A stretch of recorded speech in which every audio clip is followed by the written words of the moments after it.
Stanley is an old man now, well into his 70s. His body, once full of life and pride, has become frail and weak. He lives alone in a grand, luxurious mansion that boasts everything money can buy: gold-plated furniture, gleaming chandeliers, fine art hanging from every corner. Yet, within all that splendor, there is only one thing missing: peace. He sits quietly slumped into the curves of a golden sofa, staring into nothingness. There are no children's voices echoing through the marble halls, no footsteps of a wife returning from the garden, no warmth from family, only silence. Heavy, suffocating silence. His mind drifts, as it often does, back to the days when he was living his life to the fullest, or so it seemed. Decades earlier, Stanley was in his early 20s. At that stage of his life, the world was a playground, and he, a prince born with a golden spoon. Coming from an extremely wealthy background, everything was easy for him. Too easy, in fact. He was already in his third year at the university, excelling academically and adored socially. Yet, beneath his polished exterior, Stanley nursed a flaw, one that would shape the rest of his life. He had an insatiable appetite for women. It wasn't love or even affection.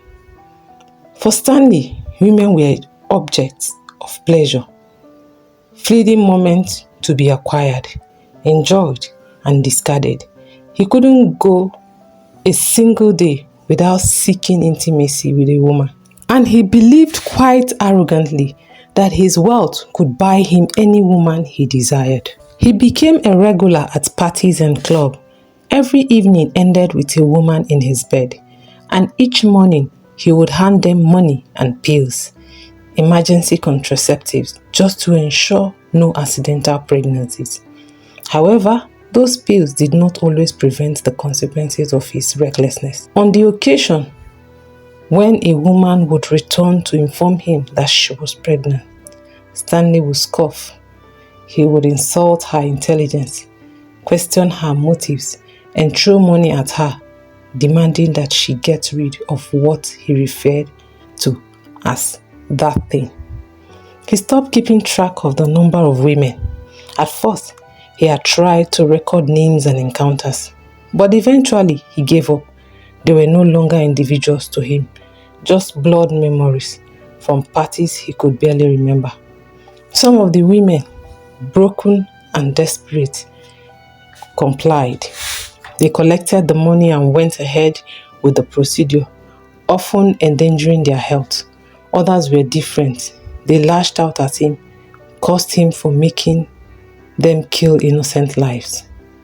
One woman in particular, her name was Amaka, came to him, tears in her eyes, and begged him to take responsibility. But he, as usual, dismissed her and offered money. Amaka flung the money at his face, cursed him from the depth of her soul, and walked away. Still, Stanley remained unchanged. Then came Ada, another young woman who found herself pregnant by Stanley. When she shared the news, he burst into mocking laughter. "I wasn't fooled by this trick when I was 20. You really think I will fall for it now?"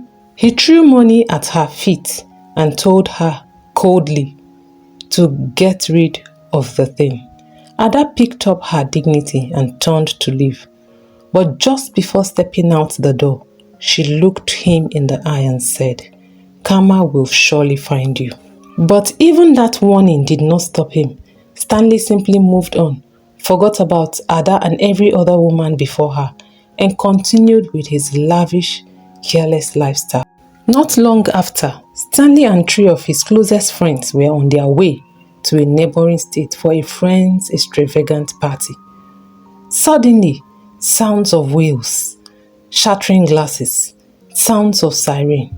The road trip ended in tragedy. They were involved in a horrifying car accident. Two of his friends died on the spot. Another was critically injured and hospitalized. But Stanley, he walked away with just a few bruises. The rumors began to circulate. Some believed that Stanley had been the real target of the crash, a spiritual consequence finally catching up to him. Others said life has given him a second chance. For a brief moment, Stanley became quiet. He stayed home, he reflected. But only for a while. Within days, he was back to his old habit, as though death had not brushed so close. Now his parents began to worry. They had always seen his behavior as youthful exuberance, something he would outgrow. But now, in his 30s and still unchanged, they decided to intervene. They arranged a marriage for him, hoping that having a wife might finally calm him down. He didn't object. After all, accepting a woman did not mean he had to be faithful. He married her in a grand wedding. But after 4 years, there was no child. He quickly assumed the problem must be from her, not him. He insulted her, called her barren, and sent her packing. But to his shock, she married another man and became pregnant almost immediately.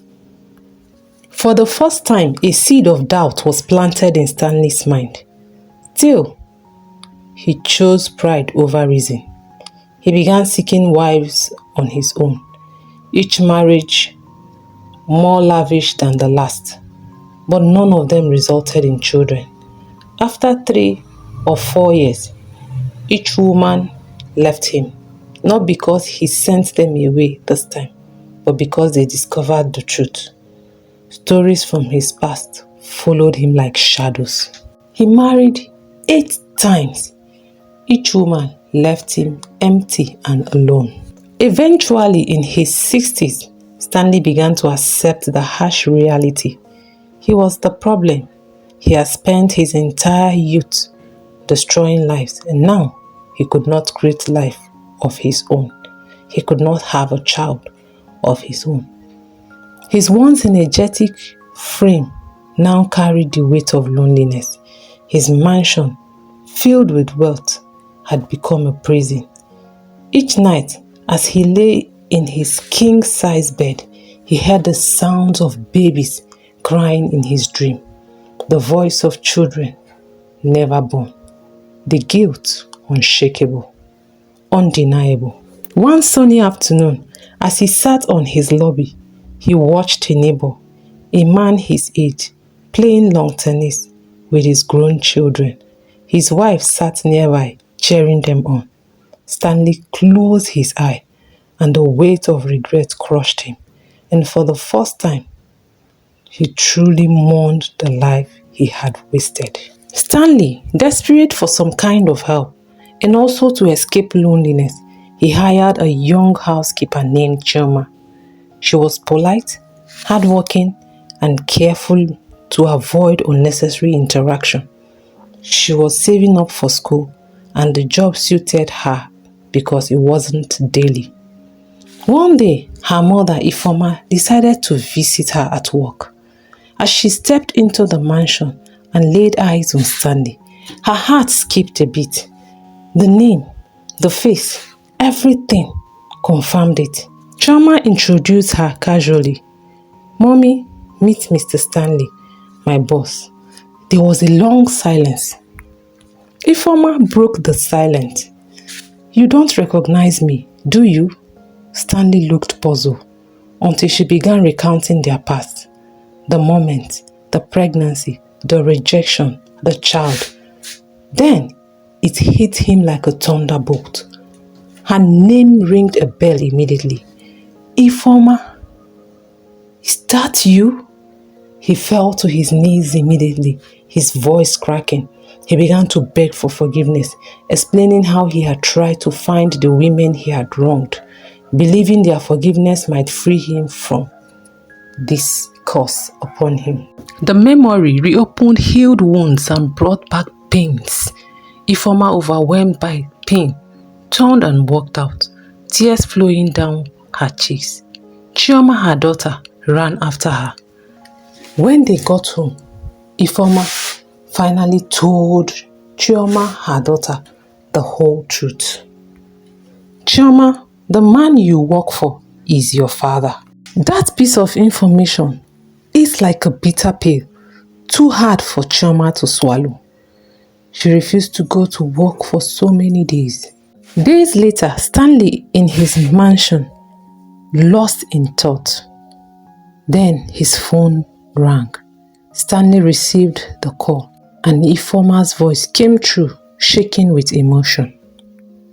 I just thought you should know. The girl you hired as a housekeeper is your daughter. Stanley froze. You ruined me, Ifeoma continued. But I forgive you. Still, we want nothing to do with you. I and my daughter don't expect to see us ever again. As the phone conversation was still on, a voice interrupted from the background. A woman, unaware he was on the phone. Her name was Eva. Eva, very furious and lashing out on a very harsh tone. Stanley, I gave you everything. My body, my time, my trust. You made me believe you loved me. I aborted for you again and again and again. And when I begged you to stop, you didn't. One last time, I got pregnant. Even when the doctor said no more abortion, you brought another doctor who could not reject the money you offered him.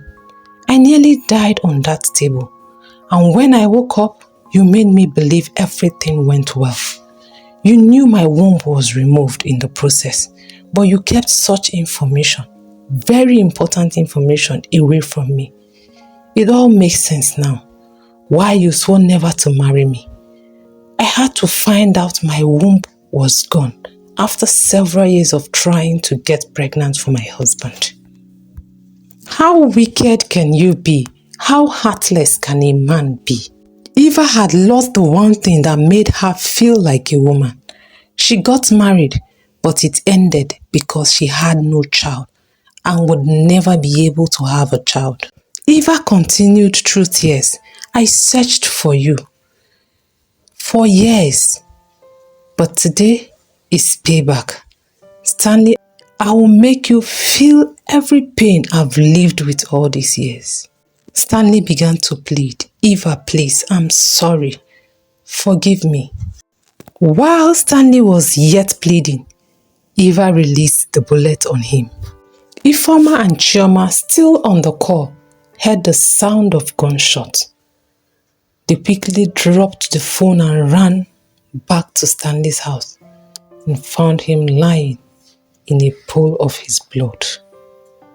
Stanley had died, alone, not because of age or sickness, but because of the life he chose to live. A life of selfishness, a life without regard for others, especially women, a life full of temporary pleasures and permanent consequences. This is the story of Stanley. Indeed, karma is real. Thank you for listening. Thank you for watching. If you find the story interesting, please like, share and subscribe for more interesting stories.